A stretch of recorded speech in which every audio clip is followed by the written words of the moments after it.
Minerva নাট্যকেন্দ্রের উদ্যোগে উত্তর দিনাজপুর জেলা তথ্য সংস্কৃতি দপ্তরের ব্যবস্থাপনায় কালিয়াগঞ্জ ঐতিহ্যবাহী নজরুল নাট্য নিকেতন মঞ্চে অনুষ্ঠিত হতে চলেছে 5 দিনব্যাপী বিনোদিনী নাট্যোৎসব।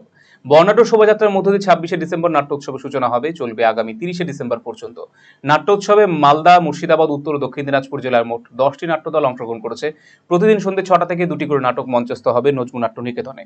সরকারি উদ্যোগে আয়োজিত নাট্যোৎসবে বিনামূল্যে নাটক দেখার সুযোগ পাবেন নাট্যপ্রেমী মানুষেরা। বুধবার নজরুল নাট্য নিকেতনে সাংবাদিক সম্মেলন করে কথা জানালেন মিনার্ভা নাট্য সংস্কৃতি চর্চা কেন্দ্রের মালদা বিভাগের কোঅর্ডিনেটর জয়েশ ল।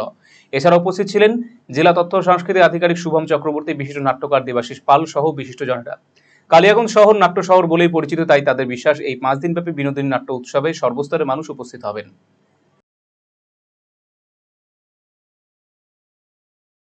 আমাদের এই যে প্রত্যেক জেলায় এটা একটা বিভাগীয় নাট্যোৎসব।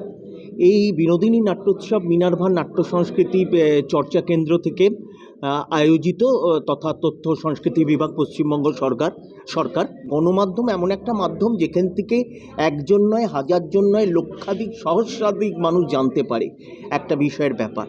আমাদের এই যে একটা উদ্যোগ, এই যে বিনোদিনী নাট্যোৎসব 2024-25 যেটি 5টি বিভাগে হয়, একটা হলো প্রেসিডেন্সি বিভাগ, একটা হলো জলপাইগুড়ি বিভাগ, একটা হলো মেদিনীপুর বিভাগ, একটা মালদা বিভাগ, একটা বর্ধমান বিভাগ।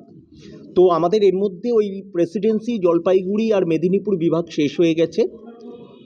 এখন মালদা বিভাগ আজ থেকে কাল থেকে শুরু হবে, এরপরে আছে বর্ধমান বিভাগ, দিয়ে এই 5টা বিভাগের মিনার্ভা নাট্য সংস্কৃতি চর্চা কেন্দ্র আয়োজিত বিনোদিনী নাট্যোৎসব 24-25 এবছরের মতো শেষ হবে।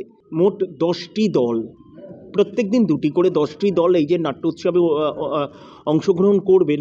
আমরা কি তাদের প্রত্যেককেই একটা কিন্তু সাম্মানিক দিচ্ছি, এবং সেটা খারাপ নয়, ভালো অঙ্কের সাম্মানিক দেওয়া হয়।